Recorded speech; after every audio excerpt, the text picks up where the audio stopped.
கர்த்தர் அதிசயங்களை செய்கிறார் ஊழியங்கள் வழங்கும் தேவ ஆலோசனை. ஏசாயா 59 அதிகாரம் 19 வசனம். ஏசாயா 59 19 வசனம். அப்பொழுது சூரியன் அஸ்தமிக்கும் திசை தொடங்கி கர்த்தரின் நாமத்திற்கும் சூரியன் உதிக்கும் திசை தொடங்கி அவருடைய மகிமைக்கும் பயப்படுவார்கள். வெள்ளம் போல் சத்துரு வரும்போது கர்த்தருடைய ஆவியானவர் அவனுக்கு விரோதமாய் கொடியேற்றுவார். நமக்கு எதிராய் சத்துரு வரும் பொழுது, பிசாசு வரும் பொழுது, மந்திர சக்திகளை அனுப்பும் பொழுது, சில ஆவிகளை ஏவி அனுப்பும் பொழுது ஆவியானவர் யுத்தம் பண்ணி கொடியேற்றுவார். கொடி எங்கே ஏற்றுவாங்க? கொடி வெற்றி பெற்றது அடையாளம் தானே கொடி. ஒரு இடத்துல யுத்தம் நடக்குதுன்னா ஜெயிக்கிற அந்த டீம் கொடியேற்றுவாங்க. கார்கில்ல நம்ம இந்திய அரசாங்கம் கொடியேற்றினது. பல வருடங்களுக்கு முன்பாக கார்கில் யுத்தம் என்று ஒன்று நடைபெற்றது. பாகிஸ்தான் ஆக்கிரமிப்புக்காரர்கள் அந்த இடத்தை ஆக்கிரமித்த பொழுது இந்திய இராணுவ நடவடிக்கை எடுத்து அதில் வெற்றி பெற்றது. நம்முடைய இந்திய சார்பிலும் நூற்றுக்கணக்கான இராணுவ வீரர்கள் மரித்தார்கள். அந்த இடத்துல இந்திய கொடி இன்றைக்கும் பறக்கிறது, அங்கு இராணுவம் இருக்கிறது. வெற்றி பெற்றவர்கள் தான் கொடியேற்றுவார்கள். ஏன் சுதந்திரத்தின் அளவுக்கு நம்முடைய இந்தியாவில் கொடியேற்றுகிறோம்? ஆங்கிலேயர் வெள்ளையர்கள் ஆட்சியிலிருந்து நாம் விடுதலை அடைந்தோம், சுதந்திரம் பெற்றோம், போராடினோம். அதுக்கு அடையாளமாகத்தான் என்ன செய்கிறோம்? சுதந்திரத்தின் விழா அன்றைக்கு கொடியேற்றுகிறோம். இந்திய அரசு சார்பில், ஒவ்வொரு மாநில அரசு சார்பில் கொடியேற்றுவார்கள். மாவட்டந்தோறும் கலெக்டர் கொடியேற்றுவார், ஒரு மாநிலந்தோறும் முதலமைச்சர் கொடியேற்றுவார்கள். அப்புறமா இந்திய தேசத்தில் நம்முடைய பாரத பிரதமர் அவர்கள் கொடியேற்றுவார்கள். அப்போ ஆவியானோர் யுத்தம் பண்ணி தோக்க மாட்டார். என்ன செய்வார்? வெற்றி அடைவார். அதுக்கு அர்த்தம் தான். ஆண்டவர் நம்ம கூட இருக்கும்போது, நமக்கு சார்பில் யுத்தம் நடக்கும்போது நமக்கு தோல்வி இல்லை, ஜெயிச்சு எல்லாத்தையும் அழிச்சிட்டு ஒரு கொடியேற்றி வச்சிருவார். அப்படின்னா கொடியேற்றுக்கு அர்த்தம் வெற்றி உண்டாகுது. அப்போ நமக்கே தெரியாது, கண்ணுக்கு தெரியாத நிறைய கிருமிகள் இந்த பூமியில் இருக்குது. பாக்டீரியா, வைரஸ் எல்லாம் உண்டா இல்லையா? நிறைய நோய்க்கு காரணம் அதுதான், வைரஸும் பாக்டீரியாவும். அதுக்கு தான் கிரீம் கொடுப்பாங்க, டேப்லெட் கொடுப்பாங்க, ஊசி போடுவாங்க. தொற்று நோய். இப்போ ஜலதோஷம் எப்படி வருது? ஜலதோஷம் இருக்கிற ஒரு ஆள் பிடிச்சி ஒரு குழந்தைய கிஸ் பண்ணிச்சுன்னா அந்த குழந்தைக்கு வரும். ஒரு குழந்தைக்கு ஜலதோஷம் இருந்ததுன்னா இனி ஒரு அம்மா போய் கிஸ் பண்ணிச்சுன்னா அதுக்கு ஜலதோஷம். அதனால தான் பிள்ளைகளை முத்தப்படான்னு சொல்லியது. சரி, நம்ம பல்லும் தேய்ச்ச மாட்டோம், முகத்தையும் கழுவ மாட்டோம் ஒழுங்க. இப்போ அதுக்கு இந்த ஹாலிவுட்டு கிஸ் தான் அடிக்கிறது. வாயும் சேர்த்து. கன்னத்தில் கிஸ் பண்ணால் கூட பரவாயில்ல, வாயில் அத்தனையும் கிருமியாக இருக்கும். பல்லு தேய்ச்சாத, வாயை கழுவாத. ஆமாம், உண்மையை பேசுகிறேன். இப்போ நம்ம கண்ணுக்கு புலப்படாத கிருமிகள் நிறைய இருக்குது. தண்ணியில் இருக்குது, சாப்பாடில் இருக்குது, சுற்றி காற்றுல இருக்குது. கொரோனா எப்படி வந்துச்சு? ஒரு வைரஸ் தான். அப்படி சக்ஷன் அது போயிட்டே இருந்தது, உள்ள போய் புகுந்து அடிச்சுட்டே இருந்தது. சளியை உண்டாக்குச்சுது, காய்ச்சலை உண்டாக்குச்சுது, மூச்சை திணற வச்சுது, ஆக்சிஜன் லெவலை குறைச்சிது, உயிரை எடுத்தது. வைரஸ் தான்.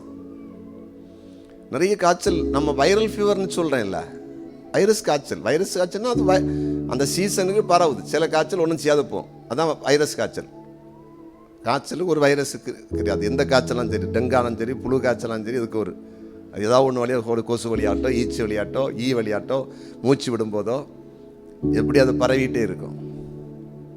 அப்போது இப்படி தான் உலகத்தில் பரவு மாதிரி பிசாசும் கிரியை செய்யும், மனிதர்களும் கிரியை செய்கிறாங்க. அப்போ நமக்குள்ள இருக்கிற அபிஷேகம், நம்மோடு இருக்கிற ஆவியானவர் நமக்கு தெரியாமலேயே, நம்முடைய கண்களுக்கு தெரியாமல் யுத்தம் பண்ணுற அத்தனை கிரியை அழித்து கொண்டே இருப்பார். அவர் எதிர்த்து அடிச்சுட்டே இருப்பார். நமக்கு தெரியாது, எதிர்த்து அழிச்சுட்டே இருப்பார். சத்துரு வெள்ளம் போல் வரும்போது கர்த்தருடைய ஆவியானவர் அவனுக்கு விரோதமாய் யுத்தம் பண்ணி கொடியேற்றுகிறார். அவன் நமக்கு விரோதமாக இருப்பான் சத்துரு. ஆவியானவர் அவனுக்கு விரோதமாக யுத்தம் பண்ணுவார். இது நடந்துன்னா நம்ம வாழ்க்கையில் நம்ம நிறைய பிரச்சனைகள் நம்மை தொடாமல் நாம் இருப்போம்.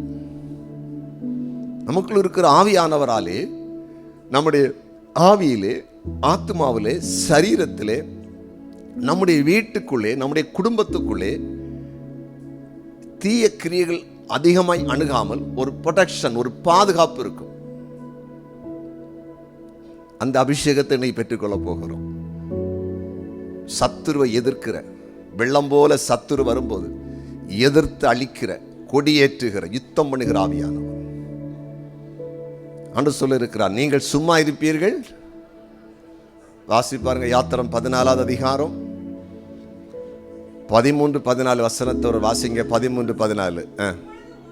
அப்பொழுது மோசே ஜனங்களை நோக்கி, பயப்படாதிருங்கள், நீங்கள் நின்று கொண்டு இன்றைக்கு கர்த்தர் உங்களுக்கு செய்யும் ரட்சிப்பை பாருங்கள்.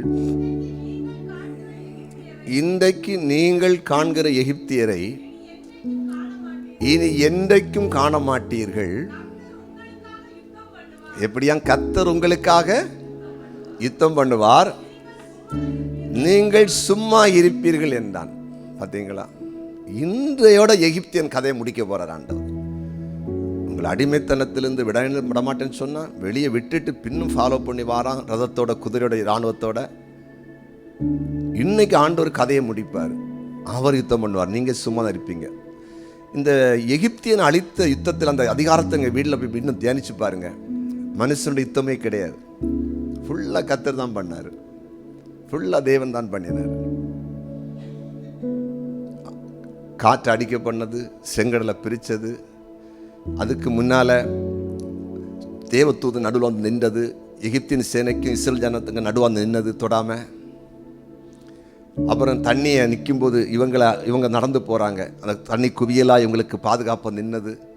இவங்க அந்த பக்கம் போனோடனே அந்த இராணுவம் வந்துட்டு இருக்கும், அவங்களோட உருளை எல்லாம் ரதத்திலிருந்து கலத்துனது. அப்புறம் தண்ணியை மீண்டும் பழைய பொசிஷனுக்கு கொண்டது எல்லாம் தேவன் தான் செய்தார். எல்லாம் செத்து மிதந்தார்கள். ஏசியாவில் ஒரு வசனம் இருக்கு, ஒரு திரி அணைகிறதை போல எகிப்தியனை அழிச்சாராம். ஒரு திரி எப்படி நம்ம எரிஞ்சிட்டு இருக்கிற ஒரு விளக்கு எப்படி டக்குன்னு காத்துல அணையும் அப்படி அணைச்சாராம். சக்குன்னு கதையை முடிச்சார். தேவனுடைய யுத்தம் நமக்கு தெரியாது. நீங்க ஒண்ணு புரிஞ்சுடுங்க, நம்ம கண்களுக்கு முன்பாக இருக்கிற பிரச்சனை மட்டும்தான் பார்த்து செபிக்கிறோம். நம்முடைய கண்களுக்கு புலப்படாத ஆயிரக்கணக்கான பிரச்சனைகளை சத்துரு கொண்டு வந்தான், மனிதன் கொண்டு வந்தான். ஆனா நமக்கு தெரியாமலே கர்த்தர் நம்முடைய சார்பு யுத்தம் பண்ணி அழித்தார். கைகளை தட்டி அழித்தார்.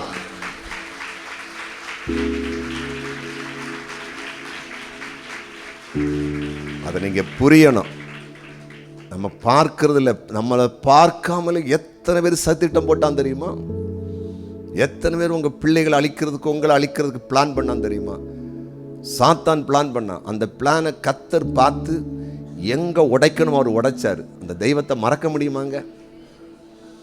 நமக்கு ஒருத்தன் பிரச்சனை கொடுக்கும்போது அந்த பிரச்சனையை சால்வ் பண்றதுக்கே போலீஸ் ஸ்டேஷன், கோர்ட்டு, ஆளு, பணம், எவ்வளவு தலைவலி உண்டாகுது ஒரு சின்ன பிரச்சனை. ஆனா தேவன் எத்தனையோ கண்களுக்கு புலப்படாத இதை காட்டில மேலாக வந்த பிரச்சனையை தூக்கி தூரப்பட்டார். விசுவாசிக்கிறவங்க கைகளை தட்டி அலையில சொல்லுங்களா.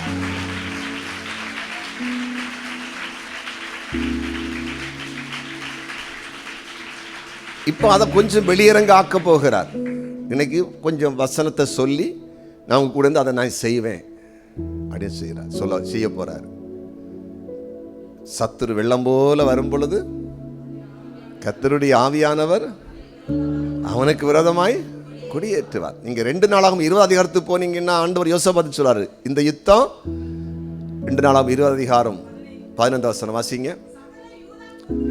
சகல யூதா கோத்திரத்தாரே, எருசலேமின் குடிகளே, ராஜாவாகிய யோசபாத்தே, கேளுங்கள். எப்படி நீங்க அந்த எவ்வளவு கூட்டம் நமக்கும் விரோதமா இருந்த சின்ன கூட்டையில் எவ்வளவு கூட்டம், அந்த ஏராளமான கூட்டத்துக்கு கவலையே படாதீங்க. கூட்டம் பெருசா தான் இருக்குது, பயப்படாதீங்க, கலங்காதீங்க. நீங்கள் நின்று பயப்படாதீங்கன்னு கர்த்தர் உங்களுக்கு சொல்லுகிறார். இந்த யுத்தம் இந்த யுத்தம் இந்த யுத்தம் யாருடையது பார்த்தீங்களா? நீங்கள் யுத்தம் பண்றது நீங்க துதிக்க மட்டும்தான் செய்யணும். கர்த்தரை உயர்த்தி மகிமைப்படுத்தணும். யுத்தத்தை யார் நடப்பிக்கிறது? கர்த்தர் நடப்பிப்பார். வேலை செய்கிற இடத்துல அப்படிதாங்க தொழில் எல்லா இடத்துலையும் அதான் சொல்ல நம்ம அடிக்கடி சொல்லுவேன், வீட்டை கண்டு எலியை கண்டு வீடை சுடாத, எலியை கொல்லு. பிரச்சனை எங்கே இருக்கும், எந்த இடத்துலையும் பயப்படக்கூடாது, பின்வாங்கக்கூடாது. ஆண்டவர்கிட்ட கையில் ஒப்பு கொடுத்து நீங்கள் வசனங்களை தியானித்து ஜோபத்தில் இருந்தீங்கன்னா மலை போல வருது, பனி போல போ, எழும்பி வரோம், சீரிதான் வரோம். கடல் புயல் அடித்து கடல் எழும்புற மாதிரி எழும்பும், கொந்தளிச்சு எல்லாம் மீதியாயிரும். கர்த்தர் ஒரு நொடி பொழுது அமர்த்துவார். வீட்டில் பிரச்சனை வந்தாலும் அப்படிதான். கணவன் மனைவிக்குள்ளே பிள்ளைகளுக்குள்ள சில உடனே தாறுமாற கொஞ்சம் நீங்கள் சாப்பிட்டு அமைதியை போயிட்டு ஜெபத்தில் வச்சுருங்க. தேவனே அமைதிப்படுத்துன்னு சொல்லி ஜெபம் பண்ணி பாருங்க. அடுத்த நிமிடத்தில் ஒரு சமாதான இடத்துல வரும். உடனே ஒரு சமாதானம் வரும்.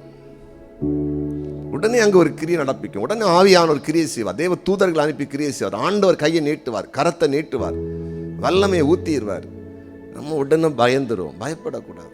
அதான் சொல்லார், இந்த நீங்கள் அந்த ஏராளமான கூட்டத்துக்கு பயப்படாமலும் கலங்காமலும் இருங்கள்.